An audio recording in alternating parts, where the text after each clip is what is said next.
La hipocresía moral de los poderosos.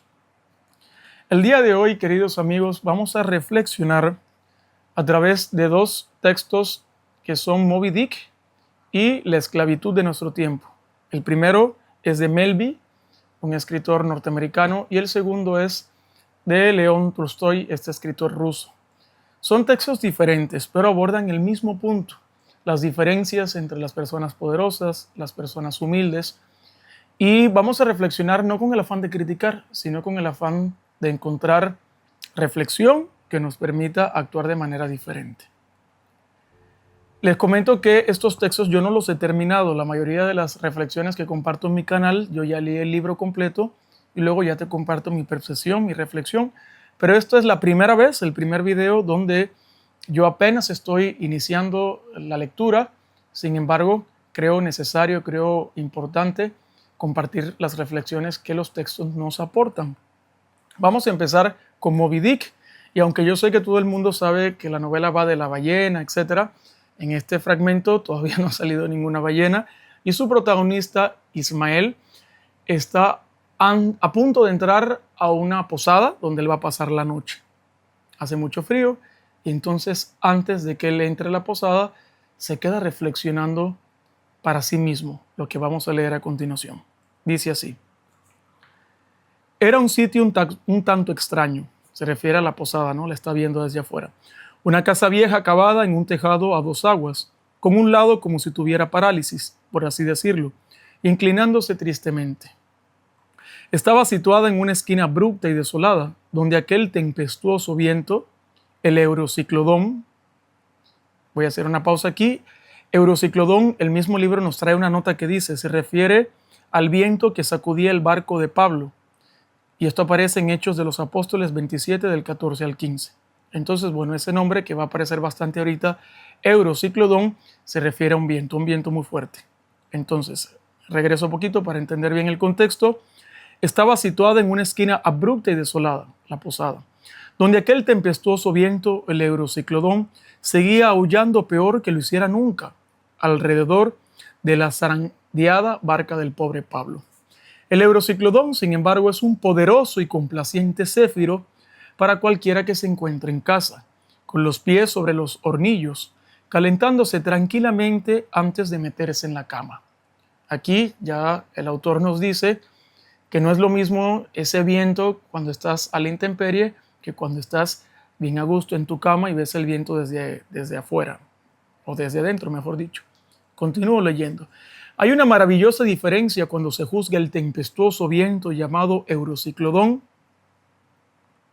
Si lo miráis desde una ventana de cristal, donde la escarcha queda toda del lado de afuera, o si lo observáis desde una ventana sin marco, en donde la helada está en ambos lados, y en la cual la única cristalera es la belicosa muerte. Lo que acabo de decir, muy diferente la perspectiva del viento si estás sintiendo el frío, así estás en un refugio a gusto, con calor. Muy cierto, pensé mientras este pasaje me venía a la mente. Vieja letra gótica, ¿habéis razonado bien?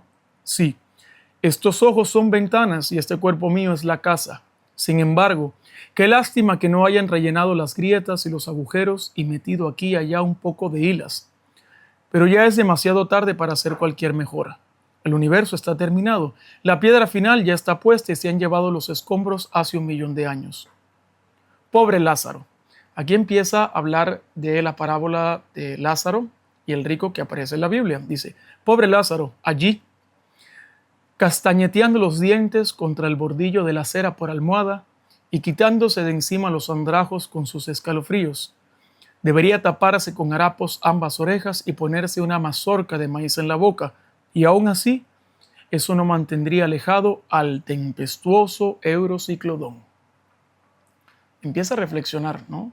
Es como si él está ahí parado antes de entrar a la posada y se empieza a imaginar a Lázaro ahí pasando frío a las afueras de la casa del rico. Eurociclodón, exclama el viejo Epulón, Epulón así se llamaba el rico en la parábola, envuelto en su manto de seda roja. ¡Bah! ¡Qué hermosa noche de helada! ¡Cómo brilla Orión! ¡Qué luces del norte! Ya pueden hablar de sus climas de verano oriental como jardines de invierno perpetuos. Dejadme el privilegio de hacerme mi propio verano con mis propios carbones. Esto es como si lo dijera el rico, Epulón, ¿no? Fíjense cómo dice. Dejadme el privilegio de hacerme mi propio verano con mis propios carbones. El rico que va a sentir frío, pues si está bien refugiado adentro, todo a gusto, ¿no? Pero ¿qué piensa Lázaro, el pobre? ¿Puede calentarse las azuladas manos manteniéndolas levantadas hacia las grandes luces del norte? ¿No sería mejor para Lázaro estar en Sumatra que aquí? ¿No preferiría, con mucho, tumbarse a lo largo sobre la línea del Ecuador y descender hasta el mismísimo infierno ardiente para mantenerse alejada esta escarcha? O sea, está hablando de Lázaro y el frío tan intenso que le está pasando, ¿no? Ahora viene el invierno y a todo el mundo le gusta el frío y la nieve, pero nadie se pone a pensar la cantidad de personas que sufren con el invierno y las condiciones climáticas. Ahora bien, que Lázaro se tumbase varado allí, en el bordillo de la acera, ante la puerta de Epulón, es más maravilloso que si un iceberg estuviese amarrado a una de las Molucas. Las Molucas son unas islas donde normalmente hace calor. Aún así, el mismo Epulón vive como un zar en un palacio de hielo hecho de suspiros helados. Y siendo el presidente de una sociedad antialcohólica, bebe solamente las tibias lágrimas de los huérfanos. Está hablando en un lenguaje muy metafórico, muy profundo, pero ahorita lo vamos a explicar. Bueno, y termina el capítulo diciendo, pero basta ya de lloriqueos, que nos vamos a la pesca de la ballena y los tendremos de sobras. Quitémonos los restos de escarchas de nuestros pies congelados y veamos qué clase de sitio es este de la Posada del Chorro. Bueno, y ya perfecto, en el siguiente capítulo él entra a la Posada del Chorro. Reitero, acaba aquí Ismael, el protagonista, antes de entrar a la Posada del Chorro, de hacer una reflexión muy profunda y que al principio no se entiende bien, hay que desmenuzarla para que podamos tomar las buenas reflexiones. Empieza hablando del viento, el viento que azotó a Pablo, y como ya había mencionado, dice, se percibe muy diferente el viento si estás en un refugio acalorado, ahí con carboncitos, ¿no? A si tú estás a la intemperie, sufriendo las condiciones climáticas. Y luego vamos a ir punto por punto. Lo primero que dice, es antinatural, o bueno, la primera conclusión que yo saco, es antinatural ver al pobre morir de hambre junto al rico, y sin embargo eso sucede todos los días en un mundo. Vemos muchísima riqueza en algunas personas y muchísima pobreza. Y ahorita vamos a hablar de León Tolstoy. Yo no estoy criticando a los ricos, queridos amigos, yo no estoy diciendo que está mal ser rico, que está mal tener dinero, por supuesto que no. Lo que está mal es la enorme brecha que existe y lo poco que se hace para disminuir esa brecha. Yo recuerdo, miren, yo cuando estaba en la universidad hice un trabajo, voy a hacer una pequeña pausa, en un supermercado, no voy a decir por supuestamente en cuál, sobre unos cuartos fríos en la materia de termodinámica. Y recuerdo que pregunté qué hacían con toda la carne del supermercado que se desechaba, porque por cuestión de calidad cada ciertos días la cambian, pero todavía la carne no está echada a perder. Sin embargo, bueno, pues la desechan. Yo pregunté y me dijeron que esa carne pues se tiraba, que algunas cosas, ciertas cosas de panadería o de algunos departamentos se donaba a instituciones benéficas, pero que había otra que literalmente se tiraba, aunque todavía sirviera. Y yo dije, bueno, ¿y por qué no la regalan a personas que tienen necesidad? Me dijeron, pues no, son políticas de la empresa. Saquen ustedes las propias conclusiones, son políticas de la empresa y eso lo hacen todos los supermercados, eso no lo hace nada más uno. Desechan comida útil por políticas. Luego una vez alguien me comentó, es que eso mantendría a la gente sin trabajo, o sea, la gente floja, por así decirlo, y la gente ya no trabajara si supiera que le iban a dar alimentos gratis. Puede ser, algo de cierto puede existir en esa perspectiva, sin embargo, no creo que sea del todo válida. Regresamos a la novela, todo está relacionado. Compara a Epulón, al rico de la parábola de Lázaro, con un zar, dice acá. Bueno, el zar es un sinónimo de poder, de lujo, pero también es un sinónimo que usa Melville, el autor de Moby Dick, para marcar la distancia que tiene el rico del pueblo. Porque los zares si sabemos un poquito de historia, pues sí vivían muy distantes de su pueblo, ¿verdad? Yo sé que hay muchas personas que ven con mucho romanticismo el zarismo en Rusia, pero bueno, al menos lo poquito que sé, tampoco sé mucho del tema, no era tan bello como la película de Anastasia que nos han contado. La realidad es que en Rusia existía muchos problemas sociales con ese sistema político que tenían, ¿no? Igual que la aristocracia en Europa, y bueno, todos sabemos cómo ha sido la historia de aquellos años. Entonces, la comparación de zar, el adjetivo que le da a Epulón de zar, aquí funciona como un adjetivo, pues ya marca la distancia que tiene el rico en general del pobre. Luego también habla de que vive en un palacio de hielo. Para mí es una metáfora de una vida vacía, sin compasión. Palacio de hielo. O sea, un palacio es algo bonito, es algo grande, es algo cómodo, pero cuando le agrega de hielo, pues ya marca como ese vacío que siente el rico. Y yo creo que sí, que la verdad es que el dinero no da la felicidad. Hace unos días también reflexionaba con alguien, no les voy a decir quién, se quejaba de cierto asunto y yo le decía, oye, pero si esa persona que te cae mal tuviera dinero y tú tuvieras que convivir con ella sabiendo que hay un incentivo del dinero atrás, ¿te caería tan mal? La persona no me respondió, pero yo creo que conozco la respuesta. Normalmente, donde no hay dinero, todo se nos hace más difícil de sobrellevar. Pero si estamos en una situación cualquiera que sea, y hay de por medio el intensivo de dinero y de mucho dinero, todos sobrellevamos mejor la carga. No sé si me explico. El dinero tiene esa ventaja de que hace que encontremos la parte positiva del asunto. Cuando no hay dinero solamente nos concentramos en la parte negativa. Sin embargo, yo creo, regresando a la novela, que un palacio puede ser de hielo, aun cuando tengas dinero, aun cuando tengas un palacio, también puede ser un palacio de hielo, como está diciendo Melville al rico, como está reflexionando Ismael dentro de la novela, ¿no? Siguiente metáfora dice, hecho de suspiros helados, un palacio de hielo hecho de suspiros helados. Lamento del pobre que el rico convierte en comodidad. O sea, el palacio está hecho de suspiros helados. ¿Y quién suspira? ¿Quién tiene el suspiro helado? El pobre. ¿Y por qué digo yo que el rico convierte en comodidad? Porque es cierto, y ahorita vamos a empezar ya a tocar a Tolstoy, que el rico o las personas poderosas viven aprovechándose de las necesidades de los pobres. Eso es cierto, queridos amigos. Siempre pongo un ejemplo muy simple y muy contemporáneo adaptado a la vida de hoy. ¿Cuántas empresas no hacen contratos temporales para que sus empleados no creen antigüedad? ¿Cuántas empresas no dan seguro social a pesar de que sus trabajadores son de tiempo completo? Bueno, es decir, trabajan como si fueran tiempo completo, pero no están contratados con esa característica.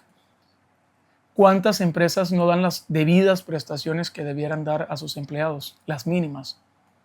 ¿O buscan mecanismos legales para pagar menos, para perjudicar al pobre o al empleado y beneficiar a los dueños? No quisiera decir, pero yo he sido testigo de eso de primera mano, incluso de empresas asociadas con la religión. Pero bueno, vamos a dejarlo ahí. Porque lo que sí es una verdad es que está hecho de suspiros helados el palacio del rico. El rico construye su fortuna con los suspiros helados de los pobres. La riqueza, mucha riqueza, se ha levantado con sufrimiento, se sigue levantando con sufrimiento. Hoy, no hace siglos atrás, hoy, mucha riqueza en el mundo se levanta con el sufrimiento de muchas personas. Y el rico duerme tranquilo en su palacio de hielo. También es un palacio de hierro, porque al fin y al cabo el rico vive en una esclavitud de su riqueza. No lo sabe, quizás se da cuenta cuando ya tiene la muerte cerca, pero también vive en un palacio de hielo y de hierro. Aquí empiezo a hablar de este tratado, que está muy bueno, que estoy leyendo paralelo a Moby Dick, que se llama La esclavitud de nuestro tiempo. Me llamó mucho la atención que León Tolstoy no dice que la culpa de la pobreza sea particularmente que las empresas pertenecen a los ricos o a los empresarios. O sea, y que no es la solución, también dice este libro, no es la solución simplemente socializar la empresa privada. Yo vengo de un país, Cuba, que vivió en el socialismo y realmente pues el socialismo hizo pobres a todos. Yo te puedo asegurar que esa no es la solución. Yo no estoy diciendo que se acaben los ricos y que todo sea del pueblo y así todos vamos a ser felices. Te puedo asegurar que esa tampoco es la solución. Eso, reitero, lo que hace es pobres a todos. No al socialismo, lo digo abiertamente en mi canal, no es una buena práctica para los pueblos. Y entonces me dirían, bueno Luis, pero tú estás criticando a los ricos y dices que el socialismo es malo, ¿y cuál es el punto? Pues bueno, no es mío, es de León Tolstoy. León Tolstoy lo que dice es mejorar las condiciones para los pobres. No es que el rico renuncie a su riqueza, ni que la regale, ni que la socialice, sino mejorar las condiciones. Él dice aquí en este libro que la causa de que los obreros, en la Rusia del siglo XIX en la que él vivió, vivan mal es precisamente las condiciones en las cuales trabajan. Y dice, no, la solución no es darle todo a los pobres, la solución es mejorar sus condiciones. Y vuelvo al ejemplo que te planteaba anteriormente. ¿Qué le costaría a las empresas hacer los contratos bien hechos, pagar mejor, mejorar los periodos de trabajo y de descanso? No les cuesta nada, de eso también habla este tratado. No está regalando la empresa. Tampoco va a perder, señores. Por supuesto que va a seguir ganando, pero puede mejorar las condiciones, las condiciones para sus empleados. Pero eso requiere un corazón, una manera de ser el ser humano que no están dispuestas las empresas y sus dueños a hacer. No están dispuestos a mejorar las condiciones de sus trabajadores porque el único objetivo que tiene una empresa es maximizar sus ganancias. El otro día veía un video con mi esposa de la comida chatarra de DW, la cadena de noticias alemana, y hablaba pues precisamente de todas las marcas de comida chatarra y aún sabiendo que envenenan a los consumidores, ellos no hacen nada por mejorar sus fórmulas y quitar el azúcar, quitar la sal, quitar los componentes, las grasas que tienen muchísimos alimentos chatarras. No lo hacen. ¿Por qué? Porque sus alimentos dejarían de ser atractivos y ellos van a perder ganancia. Y ese no es el objetivo de la empresa. La empresa es maximizar. O sea, la condición humana de los empresarios está en el suelo, porque ellos para nada pretenden hacer algo que beneficie ni al empleado ni al consumidor. Todo es beneficio para ellos. Lo decía el canal, no lo digo yo. Ahí lo pueden ver. Y hablaba, ahí sí mencionaban nombres puntuales de qué empresas no lo hacen. Aquí en México afortunadamente se logró que se le pusiera a los alimentos las etiquetas y bueno, ya cada quien sabe lo que consume porque ahí dice claramente de lo que tiene exceso. Pero eso fue un logro de México. Hay otros países donde no hay para nada leyes parecidas que obliguen a que los alimentos declaren sus consumos perjudiciales, por así decirlo. Entonces, resumen. El rico tiene que dejar de ser rico. No, el rico tiene que mejorar las condiciones de sus trabajadores. Y si el rico hace eso, muy probablemente Dios lo va a bendecir con más riqueza, porque estás actuando derechamente, estás actuando justamente. Háganlo. Yo no sé quién va a ver este video, pero lo digo sinceramente. ¿Qué le cuesta a las empresas mejorar las condiciones de trabajo? No les cuesta nada. No van a perder, van a seguir ganando. Y van a tener trabajadores felices. También decía el tratado que mucho del compromiso del trabajador tiene que ver con la satisfacción. Si el trabajador está satisfecho con lo que hace, va a trabajar mejor. Pero eso es a otro punto que el rico, los epulones, explotan la necesidad. Tengo gente necesitada y la voy a explotar y le voy a poner pésimos contratos, pésimas condiciones laborales porque sé que por la necesidad van a trabajar y lo van a hacer. ¿Por qué? Yo les pregunto a ustedes, queridos amigos, ¿por qué? No debe ser así. De ninguna manera debe ser así. Como conclusión podemos, de este tratado, pero con el mismo tema relacionado con Moby Dick, podemos decir mejorar las condiciones de los trabajadores. Reitero, no estoy hablando de un socialismo, no estoy hablando de que toda la propiedad sea del Estado y que no exista la inversión privada, para nada, no es lo que estoy diciendo. Reitero, mejorar las condiciones de los trabajadores. Siempre es posible mejorarlas, siempre. Bien, para terminar, la crítica que hace Melby, el autor de Moby Dick, a los ricos. Presidente de una sociedad antialcohólica. Fue otra descripción que hace del viejo Epulón. Yo puse, el rico preside organizaciones virtuosas. Ustedes lo saben, ¿no? Los millonarios no se cansan y aparte lo anuncian. Cuando la Biblia dice que eso no se tiene que hacer, lo anuncian todo lo benéfico que aportan a través de sus organizaciones sin fines de lucro. Dice el texto que no bebe vino el rico, pero se alimenta de las desgracias de los inocentes. Reitero, que no bebe vino, o sea, se presenta como una persona virtuosa, Epulón. Sin embargo, vive de explotar a los inocentes. Y bebe las lágrimas de los huérfanos, así también nos dijo el texto. Bebe las lágrimas de los huérfanos. Los ricos se nutren emocionalmente del dolor de los débiles. Es una realidad. Ya creo que hemos dicho mucho sobre el tema. El poderoso, en conclusión, se sostiene en muchas ocasiones de la injusticia y del sufrimiento de las personas. Amigos, no sé quién vea mi video, a lo mejor no lo ve nadie, a lo mejor lo ven 1 millón de personas, a lo mejor lo ven 3, pero creo que todos, tanto tú como yo, en algún momento podemos comportarnos como ricos y a lo mejor también hemos sufrido las consecuencias de los pobres.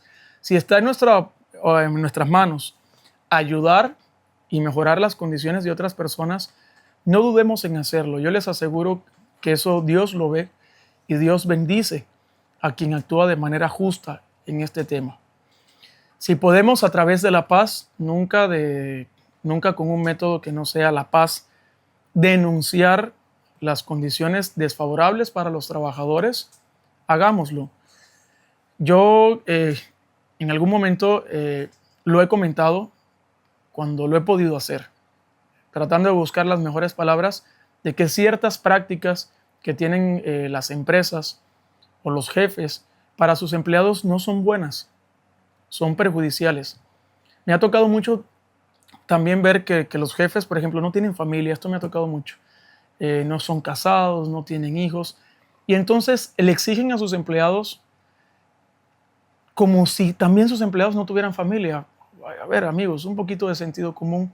Cuando tú tienes hijos, tú tienes esposa, quieres pasar tiempo con tu familia, no puedes estar dedicado al 100% para la empresa, ni poniéndote la camiseta, como siempre dicen, ponte la camiseta.